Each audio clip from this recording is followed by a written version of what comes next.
In this sixth video of the beginner's course for Amazon Sumerian, we're going to look how to import external assets and also then how to resize and adjust those assets. So in this video, we're going to learn about importing assets and resizing scale. So let's get started. All right, I'm jumping back into the scene that we have been building.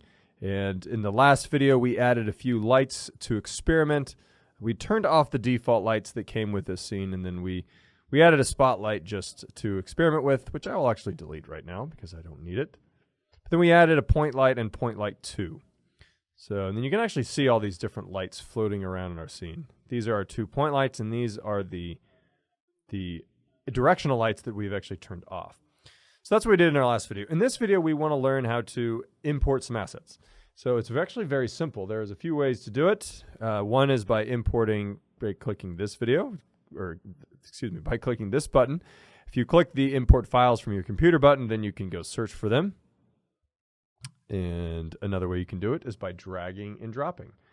Now, if you go into the assets that we provided at the very beginning of this course, there's also a link in this video to, or not in this video, but there's a link on our site here to find the assets that you need. One of them is the sphere that we're going to be using for this tutorial and also for this scene that we're building, this training simulator. And what it is, you'll find it as an FBX file that is called collision_sphere. So I'm just going to go ahead and drag that onto my scene. And if it's the first time doing this, you'll get this processing model notification. I'll just click OK. And then it lets me know that my model is ready. It does appear down here in our assets pack. And I'm going to collapse. I don't actually want this sky spheres pack. I'm going to delete that because we're not going to be using it anymore. And that'll delete all my sky spheres. Then also, going back to this collision sphere. So what we have is an asset pack called collision_sphere. What we want to do to get an entity into our scene is always drag the entity type onto our scene. Now, this may seem kind of obvious, but this is actually something that you're going to do over and over and over again whenever you are dragging anything from your assets library or an entity from your assets library, or from the import assets library into the assets panel and then into your canvas. What you're looking for is this hexagon icon right here. You can filter down to, and that's an entity type. And if I hover over it, it shows that that's an entity, hexagon. So when I'm looking for this collision sphere, if I click that button, then I see just the hexagon or the entity type, and I can drag that onto my scene. And then it will appear up here on the top of my entities panel, and you can see that it is also appearing or populating in my scene. Now, we got to make a few adjustments to this entity. If we expand the collision sphere, we'll see there's another one with a little bit longer name. It's actually just repeated, collision sphere, collision sphere. We actually don't want this top level one. We just need this child level entity. So I'm going to go ahead and drag that out from being nested and just drop it onto the beginner's course. So then we'll have 2 parent level entities. One of which, the one we want, has the geometry and material. The other one is, and it has the shorter name, all it has is a transform. That's the one we don't want. So I'm going to delete that. And then this collision sphere, I'm going to rename, so I have it selected. I go over here into the inspector panel.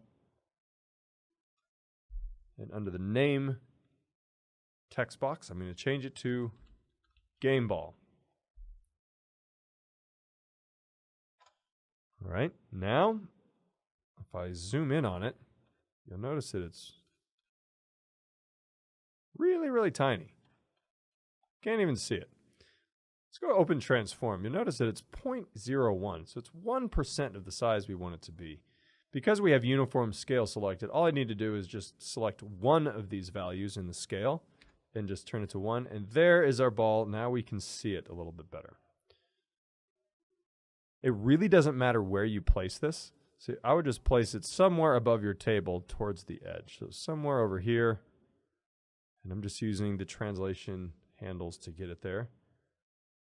And we want it to be, we are going to add some components on this to make it fall. So we want to make sure it falls onto, and in the center of this, the center of this table.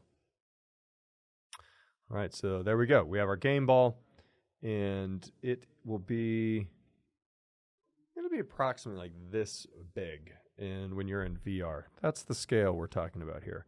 We are going to change the color of it, but we don't need to do that at the moment. So that's how you import assets into your library. Again, there's two ways to do it. You can click the import button, and then you can open anything that is on your computer and add that into your assets library. Or you can drag and drop. And once you are in the assets library, you're looking for this hexagon icon or the entity type that is, an entity. And then you drag that onto your canvas. So if we toggle all, see there's a bunch of different asset types, but the one we want is always this hexagon icon. That's how you get external objects and assets into your scene. In the next video, we're going to add some physics capabilities to our scene so that the ball can fall to the ground or fall to the table and land on the table and then roll off. So that'll involve adding two different components, the collider and the rigid body, and that's what we're going to cover in our next video. So I hope you join us.